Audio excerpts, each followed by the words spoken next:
अस्सलाम वालेकुम dear viewers. सबसे पहले आपको रमज़ान शरीफ की मुबारक हो। आज पहला रोज़ा है।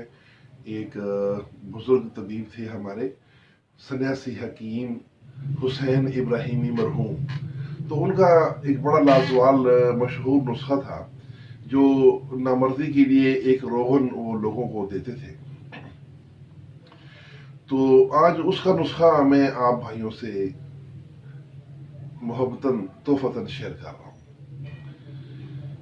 तो नामर्दी के लिए वो जो तिलस्माती रोगन बनाने का तरीका कुछ यूं है कि शिंगरफ 5 तोले, संखिया सफेद 1 तोला और देसी अंडे 40 अदद। सबसे पहले शिंगरफ और संखिया को खूब खल कर लें और उसके बाद अंडों की जर्दियां कच्चियां ही अलग कर लें और उसमें ये शिंगरफ और संखिया का सफूफ मिला के दोबारा उनको खल कर लें और एक कढ़ाई में डालकर उसके नीचे कोयलों की तेज आग जलाएं और लोहे के चम्मच से तेज तेज उसको हिलाते रहें। इंशाल्लाह थोड़ी देर के बाद सुर्ख रंग का तेल नीचे अलग होना शुरू हो जाएगा। तो तब आपने बर्तन को थोड़ा सा टेढ़ा कर देना है। जब टेढ़ा करेंगे तो वो रोगन गहरी साइड पे जमा होना शुरू हो जाएगा। तो जब रोगन आप समझेंगे तकरीबन सारा निकल गया है तो उसके बाद आग से बर्तन को उतार के तो वो तेल नथार कर किसी ड्रापर्स में पैक कर लें। तो तरीका इस्तेमाल इसका कुछ यूं है कि एक सलाई उस रोगन में डबो के पान के ऊपर एक उसकी लकीर लगाई जाती है।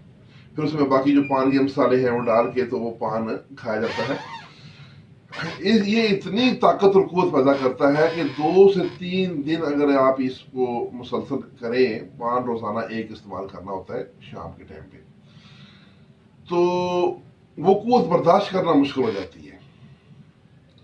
लेकिन एक बात खास ख्याल रखें कि इस दवा के इस्तेमाल से कुछ दिन पहले दूध, घी और मक्खन का इस्तेमाल शुरू कर दें और इस दवाई के साथ भी दूध, घी और मक्खन मलाई का इस्तेमाल जारी रखें और आगे भी करते रहें, क्योंकि दवाई हरारत देती है, हीट पैदा करती है, गर्म है, लिहाजा दूध, घी, मक्खन का साथ इस्तेमाल बहुत ज़रूरी है। तो किसी माहिर तबीब की ज़ेर निगरानी ये नुस्खा इस्तेमाल किया जाए। और मैं रमज़ान शरीफ के मुबारक दिन में आपसे रिक्वेस्ट करता हूँ कि कोई अनाड़ी आदमी ये नुस्खा ना बनाए। अगर कोई बनाकर किसी को दे या खुद इस्तेमाल करे तो वो इसका जवाबदार खुद होगा। खुद ना बनाए, किसी माहिर तबीब से बनवाएं और माहिर तबीब के ज़ेर निगरानी इस्तेमाल करवाएं, क्योंकि इस्तेमाल के दौरान भी आपको तबीब से मशवरे की ज़रूरत पड़ जाएगी। तो इसके साथ इजाज़त।